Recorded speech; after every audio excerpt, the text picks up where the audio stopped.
Okay, immigration policy should focus on just economics and crime, ignoring culture or lifestyle.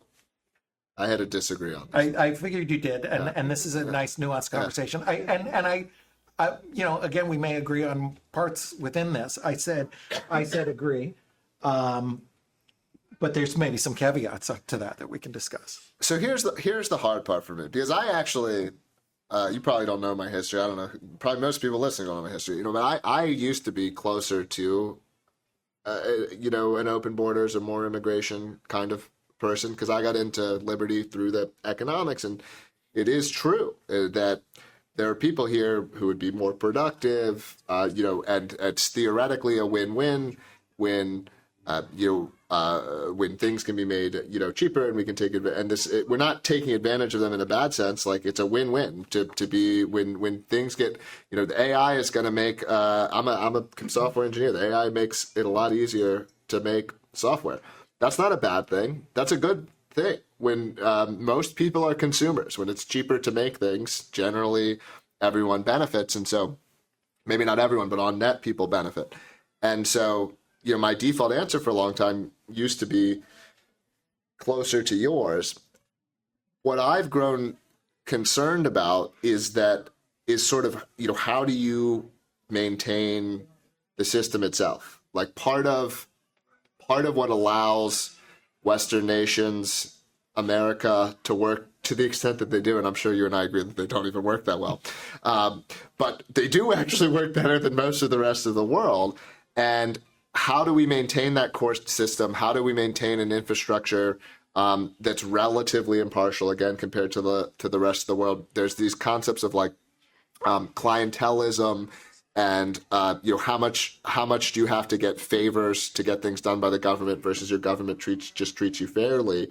And it's like, it's basically Western Europe and Japan are like the only places in the world that have something. And again, we don't think we have it that good, but you look at the rest of the world, and we kind of do. And so how do we maintain those outcomes? If we're there are all kinds of people who might be economic contributors, but they might have negative externalities on the system. They might be degrading the system itself. And so that's one aspect of it. And then the other one is, I do care about things beyond, economics. I do care about, am I going to have personal liberty, in my life? Like, I would have liked to live in a place, I do think COVID to me is a very crystallizing example again, where it's like, I'm not saying I have the right to expel them or something, but like, I would like to live in a place where, very few people were responding the way that most of America and most of the world did. I recognize that that's objectively a rare preference, but if that's a rare preference and I want to sustain my preferences, then I do need to be concerned about the portion of people who hold them in my polity or nation. Yeah. And the other thing, which I thought you were going to mention on this, is sort of, statistics. I mean, there are people, you've looked at a lot of data and you've posted a lot of data. There are people that just don't share our values. I mean, there are entire countries where, and you can't always discriminate against everything in a group, but there are entire countries where if you have any group of people where you have, 85% of a demographic that says something insane, like, that's completely antithetical to our values, that's something that you should note. And you say, gee, it might give you pause to have these people come in. And hopefully, ideally we could fix that with systems. I think that having the privilege to vote and serve on a jury, you mentioned one time before, you alluded to it just now, of kind of, what if you have a dispute with your neighbor and you have somebody who just doesn't respect property rights or something. I mean, there's some wacky people out there with wacky ideas. So to that extent, I definitely recognize there is a big difference in cultures. But hopefully we can solve that by systems, where we create a system where it doesn't, because we're not just letting everybody in, and we're certainly not letting them vote and have power over us, where I've been all over the world. I've been blessed to travel, and I've met people that are, from very, very screwy places who have very screwy ideas. And I've met people who can't read. I've met people where I'm convinced that they cannot understand basic cause and effect, and they can't understand anything. I used to be very against the idea of, like they have in Singapore, caning. I said, oh, I'm a libertarian. I don't want the government caning anybody. And somebody talked to me about it, said, there are people who just can't understand anything. And as a, former martial artist, I realized there's nothing that will rewire the brain better than a beating, and you see those guys, you've all seen that video of those Sikh guys where, they're in some socialist hellhole like California, and the guy just moseys in and he's stealing the cigarettes, and they'd had enough, and they came out from behind and they beat the tar out of him, and he's screaming on the camera. That guy was rewired in that moment, and that saved the taxpayers 300 grand that they would have put him in a prison where he would have learned stuff. There are people especially from certain very failed states, where that is the only way they'll understand.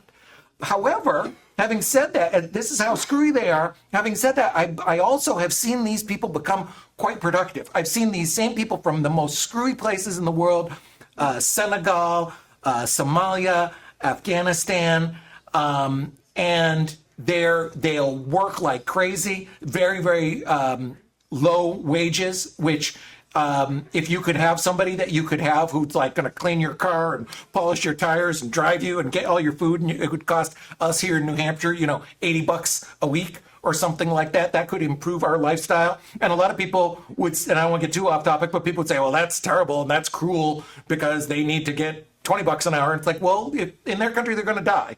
They're going to make $1 a day. So I think it's quite humanitarian if I could put somebody and pay them, what are very low wages for New Hampshire. And also, frankly, if somebody doesn't know how to read, they're just not as marketable as your average New Hampshire person who works at a fast food joint.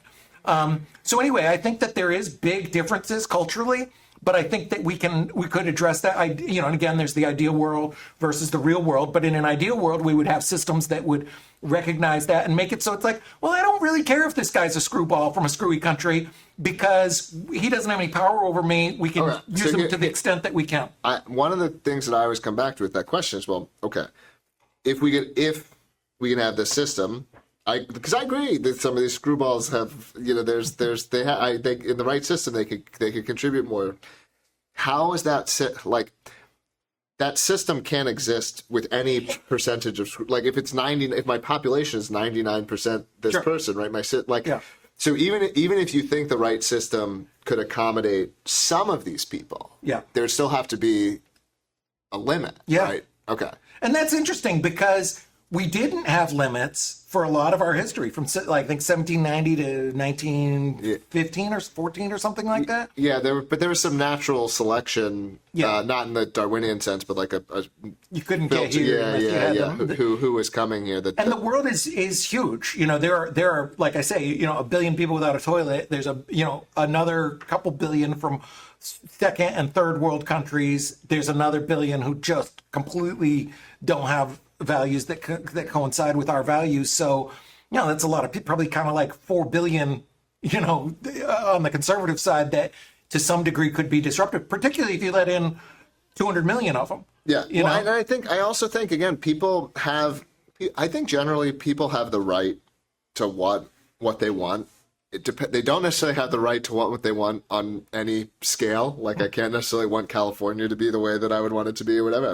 That's not where I live. But if I want to live in a neighborhood that that speaks English and puts up Christmas lights, and this kind of thing, like I ought to have the right. There should be some way that I can produce that, and so I think maybe that doesn't necessarily apply to America. We could talk about the various scales. We probably should move on from this question, but definitely I also think there has to be, if a lot of people want something, there's generally a way of producing it that's consistent with property rights and our kinds of values. And so if a lot of people, want to live in an English speaking, Christian nation, maybe not everyone is Christian, but it's dominated by Christian principles or things in this direction, I always don't like it when libertarians' answer is like, well, you're not allowed to have that, because I think for the most part, there is ways we can produce all kinds of different societies in ways that are aligned with the principles of liberty and property rights and voluntary agreement. And so